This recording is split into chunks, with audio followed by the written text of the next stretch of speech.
Hi, I'm Elena Joe. I'm a therapist of over 20 years, and I'm here to explain to you why I love accelerated resolution therapy so much. After years and years of doing therapy, when I found ART, as it's sometimes called for short, I have never looked back. Today, I'm going to tell you why it's so powerful, how ART works, and who ART is for, and maybe not for. So, since I want you to really understand this and get it at a level deeper than just me talking at you, do me a favor. Take 10 seconds and take a deep breath. Scan your body from head to toe. Check out where you are, where you're feeling things, and then notice what happens in your body if you got a text that looked like this. Please get a hold of me as soon as you have a minute. Whether it's from a boss or maybe it's from your kid's teacher. Where did you feel that? If we were together, I'd ask you, did your stomach jump? For me, my stomach always jumps.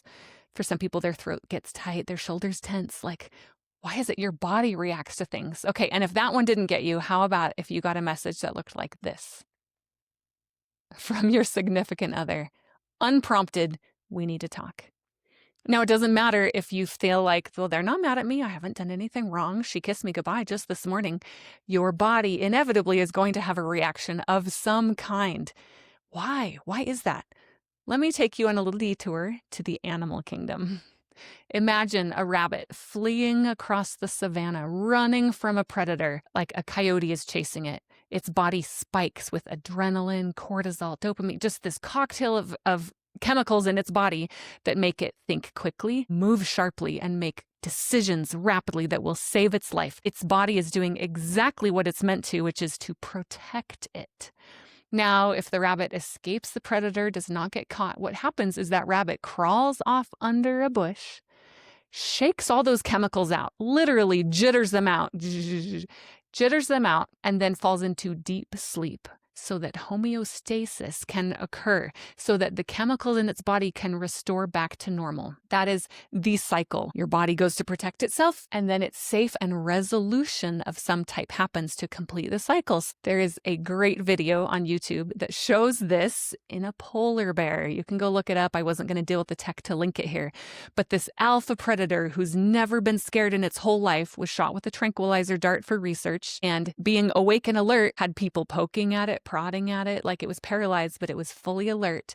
And once that tranquilizer dart started to wear off, the researchers backed way up, but the cameraman kept their eye on the bear. And you see it. This bear literally jitters and shakes and has a full reaction, shakes off all those chemicals before it takes a deep breath and starts breathing deeply and slowly. Why? Because all those chemicals have to get shaken out. And the video says it right here so perfectly. Because traumas release extreme amounts of energy. The body must shudder and release the memory. If not, the memory can get locked down for life. Now, you've likely never been shot with a tranquilizer dart, and you might be interested in therapy for things that aren't even necessarily huge traumas. But this same cycle that happens in the mammal's body, in the case of big, huge traumas, happens to you every single day. What happens in your body when someone cuts you off in traffic? Or as a kid when someone rolled their eyes at you? Or a parent ignored you? Or someone was mean to you or bullied you? Your body has this little reaction, these little pricks, this little sensation, a little teeny spike of those chemicals that are going to protect you, to save you, to make you think sharply, to help you have a backbone, to feel safe. And if those chemicals don't have somewhere to go, they start to pile up. Because the human dilemma is that our logical minds, this complex thinking, reasoning ability right here, this prefrontal cortex comes online and thinks, that's okay, I can't cry, people would make fun of me. Or, oh, my mom's too busy, and if I tell her she hurt my feelings, I might get yelled at worse. Or, I'm a big boy, and big boy, like whatever the reasoning, your logic gets in the way, and you cannot just cry it out, share with someone that they hurt your feelings, like do what you need to get resolution, which would be the ideal cycle every single time. Not that you necessarily need to like jitter it out the way I described in the animal kingdom, but you are a mammal that's had a little spike in chemicals and some sort of resolution, whether it's an apology, whether it's a hug, whether it's a teacher saying like, hey, I'll help you feel safe. Like whatever it is that has happened to spike your system stays there. It does not just go away. A body needs to feel it and to reach some sort of resolution, or else it just gets swept under the rug. And when these things get swept under the rug and swept under the rug and swept under the rug, guess what? They stay there like undigested food. What happens when a body has undigested food and hangs on? It's toxic. It is toxic to the system. Therefore, everything that's been swept under the rug, you might not consider trauma. Oh, you don't know how many people come to my office and say, my childhood is great. I don't have any trauma. And the more, I'm just here to say, sorry, I know I'm a therapist, so I'm biased, but all of us carry some sort of complex trauma, which is things that have piled up, little reactions we didn't get to feel, a buildup in our system of unresolved reactions. They don't have to be huge, but you've heard of the phrase death by 1,000 paper cuts. What do you think happens when you were bullied constantly at a low level, just enough that nobody ever got in trouble, but you felt chronically unsafe? Or you had a parent who, I know that they love you and they did the best they could, but their perhaps emotional neglect or misattunement added up layer by layer by layer over time. You end up a walking tapestry of unresolved reactions that start to get at you. And that is why, even though you know logically that you should not have a big bodily reaction to your boss or a neighbor or a teacher needing to talk to you, to your spouse, to your significant other, like reaching out in this way, hey, we need to talk. But that bodily reaction you feel, that little jolt, that little pit in your stomach, that tightening of your shoulders, that block in your throat, whatever it is, that is your body speaking to you. That is your nervous system coming alive, all these things you've swept under the rug, and it doesn't make logical sense, and that is why logic will not fix it. Now, I'm not going to geek out too much, but this is the polyvagal theory, and your vagus nerve, if you know, is like the one that regulates your nervous system. It runs throughout your body. It keeps you like slow and smooth and calm and collected and feeling safe. All of us want to live in this green area where we're feeling calm, we're settled, we're grounded, we can handle things as they come, but life happens, so we don't always stay calm and settled. Little irritants happen and our fight or flight kicks in. Totally normal. Ideally, in that cycle I described, your fight or flight then gets resolved. Someone apologizes. You find something that makes you feel safe. You take a moment to sit with your feelings, even if you don't necessarily share it with somebody else. You acknowledge to yourself, you know what, that hurt my feelings, and that's okay. Like you find resolution, and that settles you back down into the green because you've actually felt it in the yellow. But here's what happens. Over a lifetime or in chronically awful situations where we don't have time to find resolution to those things that happen in the yellow zone, they pile up and they pile up and they pile up, and people end up numb and frozen. And they alternate in that red, and then occasionally that red zone gets too great and then they blow up at somebody and then like go back to frozen. How many people do we know? Maybe you yourself that are in that like frozen, numb, and occasional blow-ups and then back to frozen and numb. Now, the trick is you cannot jump from red, that freeze mode, numb, swept under the rug, back to green. It doesn't happen. All that undigested food in your system, all those unfelt emotions need to be felt. They need to be resolved. They need to reach some sort of resolution, which means that you feel them ideally in a safe, kind, warm, supportive environment to help your nervous system come back to baseline, to shake off those chemicals and then come back to a homeostasis like that rabbit sleeping under a bush so that it can get back to its green, healthy, safe, smooth way of living. There are lots of somatic therapies that can do this. I'm here to talk to you today about accelerated resolution therapy. Now, this is an evidence-based model. That means it's been through rigorous testing. It's proven to be statistically significant, recognized by insurance panels. And it's been around since 2008. This is not like some new flash in the pan thing I'm telling you about.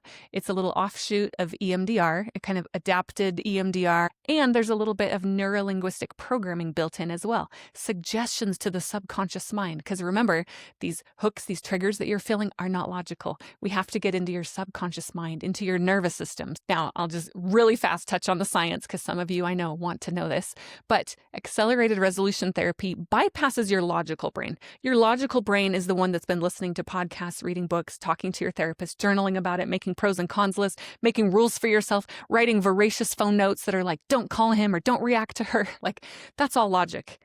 What ART does is bypass that logic, settle it down, and get to the midbrain, because your nervous system is part of the midbrain, is part of this like basic evolutionary part of you, much more closer to like lizard brain or something that's instinctual, like the mammals I talked about earlier. So we are bypassing logic, and there's very little talking in ART. We are speaking the language of the nervous system once you're in an ART session, which is imagery and sensation.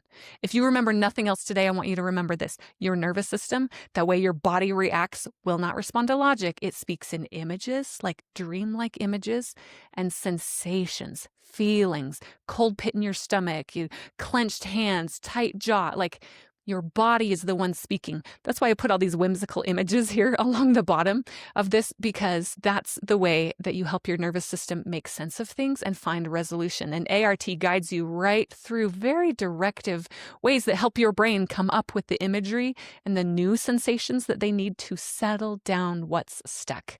Now, why eye movements? Eye movements, you can read right there, mimic REM sleep. They stimulate your acetylcholine, which actually calms down the vagus nerve, and they help your memories get a little sharper and clearer so that you can overwrite how you feel about them. We are not erasing memories. We're not even rewriting history, but we are overwriting how your body feels about those things. They just become history. They become part of who you are. They become something that happened almost as if to someone in the past, so that you can start reacting to the present day, to the things that are happening right in front of you, without everything that's been swept under the rug coming back up to trouble you as well. Now, accelerated resolution therapy, being a mix of eye movements and neurolinguistic programming, works from a script that is fairly directive and has some prompts for your subconscious in it. And you won't find that script published anywhere online because it's proprietary information. But the closest I can tell you about it, its beautiful simplicity, is that you will revisit memories that your therapist will help you figure out what the target is. You will watch them in your mind while doing eye movements. Let your body have its response, like let it feel what it wasn't safe to feel or too busy to feel back then. And then you'll soothe and rewrite the bodily sensations. Like let your body have its reaction and calm it down. And you do that a number of times in the ART process. Revisit a memory, let your body have its reaction, soothe the reaction. And then you also really play around with rewriting how you want to feel about it, rewiring into your system how your body wants to feel in its images and sensations about similar issues. Very simple, therapist directed, and often happens within one session, this whole cycle. Now, what's required for ART? The Accelerated Resolution Therapy officials say a willingness to engage, the ability to imagine scenes in your mind. Remember, I said this is not a talking therapy. You're not going to analyze every detail and he said this and she did that. Like you just have to imagine these scenes in your mind and then have an ability to move your eyes back and forth. And for some clients, eye movements back and forth, whether it's in person with a hand or on a computer screen watching the dot move side to side to side, if that's not possible, or some may respond much better to touch or to tactile, like to buzzers in hands. Now, these are Elena's additions. These are just mine. I should also add that everything in this presentation is my words, not accelerated resolution therapy officially, but especially this little piece. Clients who meet with me, I find that clients who are already able to feel things in their body are going to do much better because remember, we're speaking in images and sensations. So if clients feel so numb that they're unable to track where things are in their body, they may do better with some other forms of therapy before stepping into ART. Also, I find the best long-term successes for ART clients are those who are willing to let go. Like not hanging on to victim mode, not hanging on to those feelings that make them feel justified. It's like a willingness to say, no, this just needs to go. It needs to be in the past. I don't want to hold it against him anymore. I'm ready to just move forward. So those I find additionally help a long-term ART success. Who is ART the quickest for? Because you ask any ART therapist and they're going to say that they see successes so quickly. From my years of doing this, I'll say that those who are already very self-aware, perhaps those who've been in therapy or those who are already journal writers, or like they're already analyzing, maybe they've gathered a lot of logical puzzle pieces and they're pretty introspective. ART is going to quickly help click those puzzle pieces into place and help knowledge that's already been gathered sink into their bones. Also, those who are logically aware that their reactions are kind of ridiculous, or that their reactions are based on things that have been swept under the rug and not felt, and so they're not really a reaction to the present. A lot of clients that come to me say things like, you know what? my parents did the best they could. I don't want to react this way anymore. Or, you know what? My marriage has been over for years. I'm still so triggered about this. I just want to let it go and not have it be an issue. Like those who are ready to say that this doesn't make sense anymore. It's time to let it go and move forward. Also, those who are already pretty good at practicing wellness. And by wellness, I mean people who are already trying to be in their body, be present, be mindful, like already doing the things that settle them at a pretty high functioning level in their mental health. Now, that does not mean that only these people can do ART. I'm just explaining that in Elena's methodology and those who typically work with me and would really like quick, efficient outcomes, this is the profile of who's going to do best with ART. Who struggles with ART success? Those who lack an internal awareness, maybe aren't connected to their body at all. Also, those who are purely logic, like just logical mind, so controlling, have a hard time even feeling anything in their body or wanting to. Also, there are those who really just need someone to listen, who haven't processed their past trauma, who haven't talked about it, and who would really like to have space held and feel validated. That's a place that those clients should start rather than jumping right to ART and cleaning it out. Also, as kind of mentioned earlier, those who are lacking in wellness skills, somebody who's already having a hard time just functioning in daily life, like ART can help and can help lighten the load, but it may not be like the massive leapfrog success that some others talk about. Again, anybody can do ART. I'm just sharing for those interested who is going to have the quickest outcomes and who might take a little bit longer. Now, you'll notice I changed slide colors here on purpose. We're going to talk about those who would like to do ART in general, because there are lots of therapists trained in it and you can have great outcomes.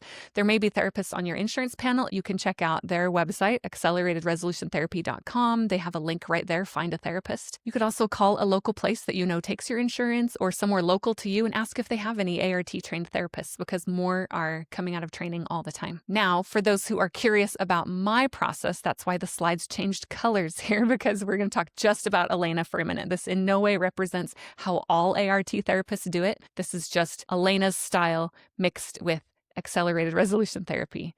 So those who'd like to work with me, let's talk about how I do it. Now, my style of ART is typically quick and solution focused, which means it takes in clients who are already functioning pretty highly in their lives. They just recognize an area that they're stuck, or maybe a few areas, but overall their mental wellness, their daily functioning is doing pretty well.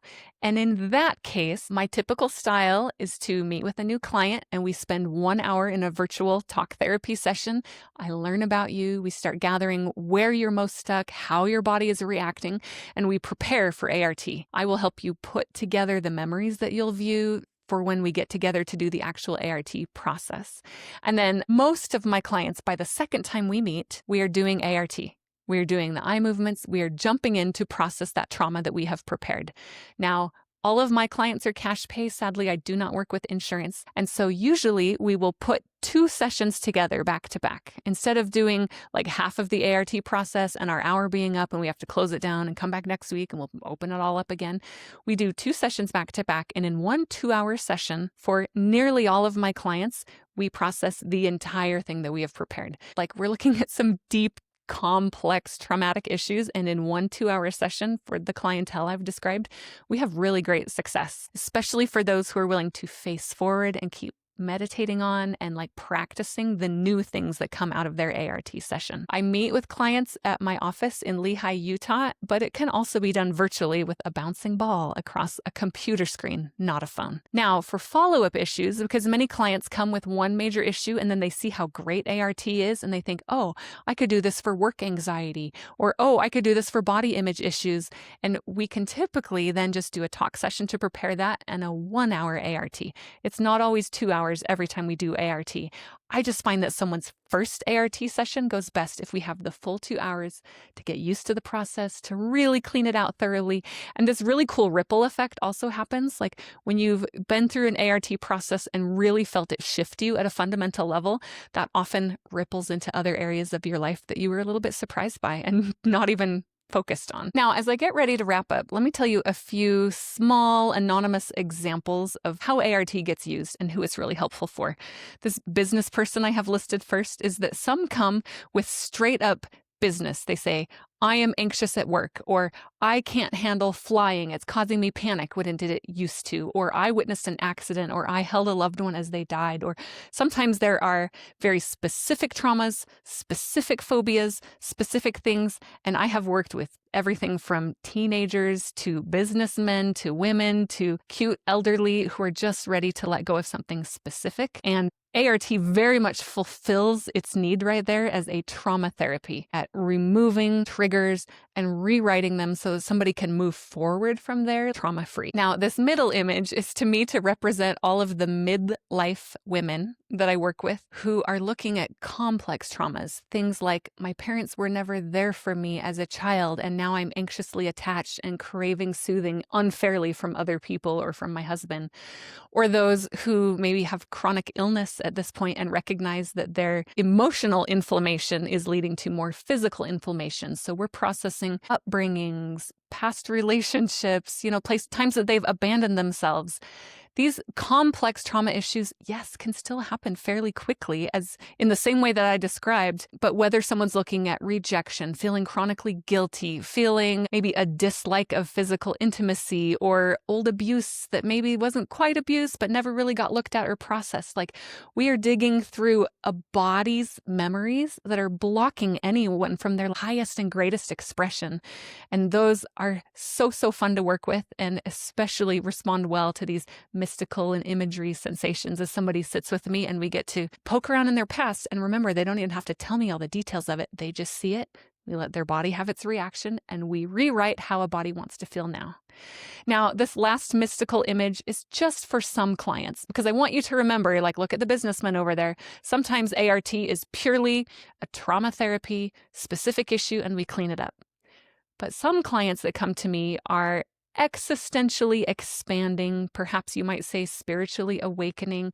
And the more that we let off some of the density that's been weighing them down in their system, all these human hurts, all the heaviness, all triggers, traumas that have been their identity up until now, I see as they let those things go and as their nervous system settles in session, some really cool, what I will call spiritual experiences happen. No, this is not religious. It's always in alignment with their own inner guidance system and what lights them up. But I feel the holiness of getting to watch more of their truest self come online and start to help heal some of the things that hurt in the past. Again, this is not an official ART stance, but I'm simply saying that over hundreds of sessions, it's really, really cool to watch the truest, best, highest future or spiritual self start to bring in that energy into the room and help them clear out things that have hurt them in the past and begin to look toward a brighter, better future. Now, as we wrap up, if you remember nothing else from today, and even if you choose a completely different modality of therapy, remember, whatever you choose to get into your body, you've thought about it enough, you've journaled about it, you've talked about it, you've watched all the reels, you've gathered all the evidence, you've done all the logical things.